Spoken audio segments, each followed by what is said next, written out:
अस्सलाम वालेकुम my dear fellows, कैसे हैं आप। तो आज हमारा साइकोलॉजी 101 का लेक्चर नंबर 4 है, जिसमें हमने पर्सपेक्टिव, इसकी तनाज़ुर, इसकी मॉडलिज़म, इसकी मॉडलिंग मतलब अप्रोच, इसकी तनाज़ुर और पर्सपेक्टिव क्या थे। ये सारी एक ही वर्ड्स होते हैं, मतलब इनका मीनिंग यही है कि तनाज़ुर किसी भी अप्रोच के। तो ठीक है, अब फर्स्ट हम अपना लेक्चर स्टार्ट करने से आप सबको मैं बता दूँ कि अगर आप मेरे चैनल पर नए हैं तो मेरे चैनल को लाइक, शेयर एंड सब्सक्राइब कर दें, बेल आइकन ऑप्शन क्लिक कर दें। दैन हम अपने लेक्चर की तरफ चलते हैं। तो हमारे पास क्या है, पर्सपेक्टिव होते क्या हैं कि एक ऐसा साइकोलॉजी इसका डिस्टेंस वे होता है जिसमें हम डिस्क्राइब करते हैं, ऑब्जर्व करते हैं, अंडरस्टैंड करते हैं और प्रिडिक्ट करते हैं किसी भी साइकोलॉजिकल फिनोमेना को। ठीक है, जिसमें प्रोफेशनली हम वेल एज स्टूडेंट्स के तौर पे भी कैप्चुलाइज करें, ऑर्गेनाइज करें किसी भी अवेलेबल इंफॉर्मेशन को, तो वो क्या हमारे पास मॉडल्स होते हैं। ठीक है, इसका हम यूज़ इसको तब हमारे पास ये मॉडल आते हैं जब हम मुकम्मल टेस्टिंग करते हैं, रिसर्च करते हैं, देन जाके हमारे पास ये मॉडल क्रिएट होते हैं। तो इसमें सबसे पहला आता है मेटेरियलिज्म्स। तो इसमें क्या होता है कि बिहेवियर साइकोलॉजिकल बेसिस होता है। ठीक है, अंडरस्टैंड हम बायोकेमिकल प्रोसेस करते हैं जिसकी अंडरस्टैंडिंग से हम साइकोलॉजिकल और सोशल फिनोमेना क्रिएट करते हैं। फिजिकल स्ट्रक्चर और हेरिडिटी होता है, ये डिटरमिन करता है बिहेवियर पोटेंशियल्स को। ठीक है, बाकी सारा स्किप करें। हिस्टोरिकल बैकग्राउंड क्या है कि हिस्टोरिकल रूल जो बायोलॉजिकल मॉडल की होती हैं वो बहुत ज़्यादा पुरानी हो चुकी हैं, डेटिंग बेस हो चुकी हैं। लास्ट इनके हिप्पोक्रेट्स था जो मेन ज़्यादा था। तो इसमें नंबर ऑफ नेम्स होते हैं, बहुत ज़्यादा लोगों के नाम है जिन्होंने इसकी इसकी हिस्ट्री बताई है, लेकिन इसमें जो मेन नाम है वो हिप्पोक्रेट्स के। हिप्पोक्रेट्स एक ग्रेट फिजिशियन भी था, फिलोसोफर भी था और ये फादर ऑफ मेडिसिन भी कहा जाता है। तो ये सीक्यूज के वाले से बहुत ज़्यादा अहम है। गैलेंस था, गैलन का बर्न हुआ कि एशिया मिनरल में, और ये ग्रेट फिजिशियन था। एम्पेरिकल अप्रोच इसकी थी, इसने रिजेक्ट किया था ओल्ड डेक्टोनियंस and release his observation and research. उसने पुरानी जो ऑब्जर्वेशन थी उसको रिजेक्ट कर दिया था और अपनी ऑब्जर्वेशन रिलीज की थी। आगे आता है ऑफली डी लेट्रियास, ये फ्रेंच टर्न्स फिजिशियंस था और उसने नोटिस किया था कि जो फीवर्स होता है और रिजल्टिंग फिजिकल कंडीशन होते हैं वो किसी मेंटल स्टेट के तौर पे आते हैं। ठीक है, आगे आता है कैबनेसम, ये फ्रेंच फिजिशियन था, इसने कॉन्शियस ऑफ ब्रेन्स के बारे में बताया था और इसे प्रूफ करके फैक्ट के जरिए बयान किया था। आगे आता है फ्लैप पाइनल्स, ये भी फ्रेंच फिजिशियंस था और इसने बिलीव किया नॉर्मल बिहेवियर वो कहा होता है किसी भी सम डिफीट की वजह से, नर्वस जो हमारे न्यूरॉन्स है उनकी किसी डिफीजन की वजह से होता है।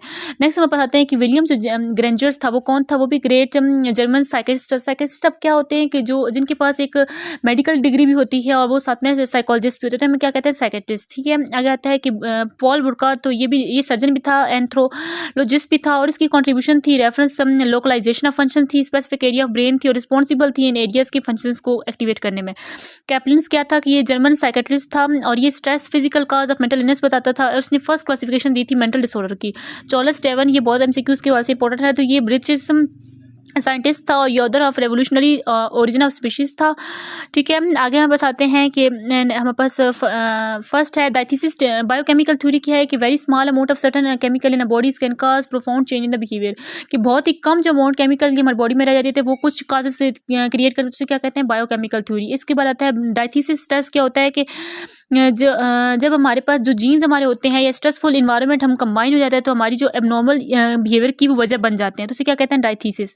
आगे हमारे पास आता है कि इसके ट्रेड्स क्या हैं। ट्रेड्स हमारे पास आता है न्यूरोट्रांसमीटर आ जाता है, जिसमें ये ऐसी स्नेफ ऑफ न्यूरॉन्स है जो रिलीज होती है किसी भी केमिकल इशू, जिसे हम क्या कहते हैं, न्यूरोट्रांसमीटर। और इसे ये 1920 में इसकी सेंस हुई थी और इसमें 15 न्यूरोट्रांसमीटर होते हैं। न्यूरोट्रांसमीटर और इसका रोल क्या है कि ये एसेक्टिलॉन्स करते हैं जिसमें लर्निंग, मेमोरी और मसल्स कंट्रोल आते हैं। डोपामाइन होता है जिसमें मोटर एक्टिविटीज कोऑर्डिनेशन होती है, इमोशनल मेमोरीज होती है। एप्रीफ्राइन्स होते हैं जिसमें इमोशनल स्ट्रेस होता है। गाबा, इसकी एब्रिविएशन क्या है कि गैमास अमाइनोस बेट्रिक्स ऐसे। ठीक है, ये आपके एमसीक्यूज के हवाले से अहम है। सेरोटोनिन क्या है, सेंसरी प्रोसेसिंग, स्लीप और यूजुअल्स।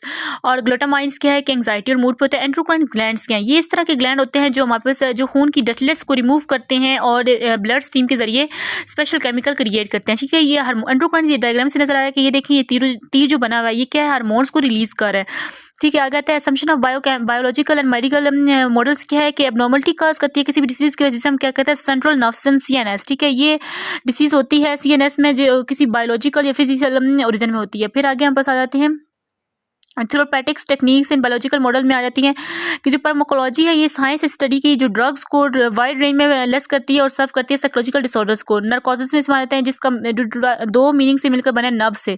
प्रोलॉन्ग नर्कोसिस का मतलब है कि जो स्लीप 15 से 24 घंटे तक की स्लीप होती है वो प्रोलॉन्ग नर्कोसिस में आ जाती है। और उसके बाद नर्को एनालिसिस में क्या होता है कि ड्रग स्टेट ग्रोंगियस होती है। साइकोथेरेपी में क्या होता है कि इस तरह की थेरेपी है जो ट्रीट करती है मेंटल्स और बिहेवियर डिसऑर्डर्स को ड्रग और केमिकल से।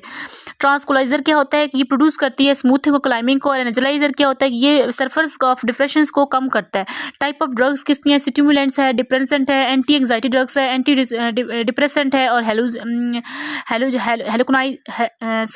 हेलोजीनियस ड्रग्स है। ठीक है, तो ये इस तरह की ड्रग्स हैं। ये मैं थोड़ा जल्दी पढ़ रही हूँ, तब थोड़ी वर्डिंग चेंज हो रही है, तो सॉरी इसके लिए। आगे आता है कि इंसुलिन शॉक थेरेपी क्या है कि जो डेवलप करती है मेनिफेक्ट शिकल्स पे। इसमें कॉमा बहुत ज़्यादा अहम है कि कॉमे की वजह से इंसान का जो ब्लड शुगर लेवल है वो बिल्कुल रिड्यूस कर जाता है, तो इंसान कॉमे में चला जाता है। ECT क्या होता है कि इलेक्ट्रोकन्वल्सिव थेरेपी होती है। ये एक बायोकेमिकल थेरेपी है जो डिप्रेस पेशेंट्स पे अप्लाई होती है। उन्हें इलेक्ट्रिक करंट दिया जाता है जिसकी वजह से उनका ब्रेन का जो एक ख़राब पार्ट होता है उसे दुरुस्त करने के लिए इस्तेमाल किया जाता है। अगर साइको सर्जरी क्या है कि ये इन्वॉल्व होती है ब्रेन सर्जरी में। जो ट्रीटमेंट सर्व करते हैं साइकोटिक पेशेंट्स बताते हैं, तो ये इसमें आती है। नेक्स्ट हमारे पास क्या है कि बाकी जो लास्ट आप लोगों का रह गया वो मेरिट्स हैं बायोलॉजिकल अप्रोच के। तो उसमें आपने क्या करना है कि मेरिट बताने हैं कि किस तरह हमारे पास साइकोलॉजिकल काजेज सिग्निफिकेंट होते हैं, बायोलॉजिकल उनकी वैलिडिटी होती है और रैपिड होने चाहिए। अगर क्रिटिसिज्म इसमें क्या होता है कि कोई भी नो इंडिपेंडेंस मीन का मतलब वेरीफाइंग होनी चाहिए, आइडेंटिफाइंग होनी चाहिए, और बहुत फैक्टर सिम्टम इनके असेस होने चाहिए। मतलब असेस क्या, उनकी असेसमेंट होनी चाहिए बाय क्वेश्चनर से, बाय टेस्ट से, मतलब मुख्तलिफ तरीके हैं असेस करने के लिए। देयर एग्जिस्ट एल्जिक्स difference between symptom of physical illness and symptom of mental illness, कि हमारे जो फिजिकल इलनेस है और मेंटल इलनेस दोनों के सिम्टम अलग अलग डिफरेंस हमें बताने चाहिए। तो आज हमारा टॉपिक यहाँ पे एंड हम करते हैं, और इस टॉपिक में जो भी अंडरलाइन चीज़ें थी वो आपके लिए बहुत ज़्यादा अहम हैं, और बाकी आप सिर्फ एक बार रीड आउट कर लीजिएगा, और अगर कुछ कन्फ्यूजन हुई तो आप कमेंट में बता सकते हैं। अगर आपको मेरा जो भी है लेक्चर अच्छा लगा हुआ तो आप इसे लाइक शेयर एंड सब्सक्राइब कर दें। अल्लाह हाफिज़, मिलते हैं नेक्स्ट वीडियो के साथ।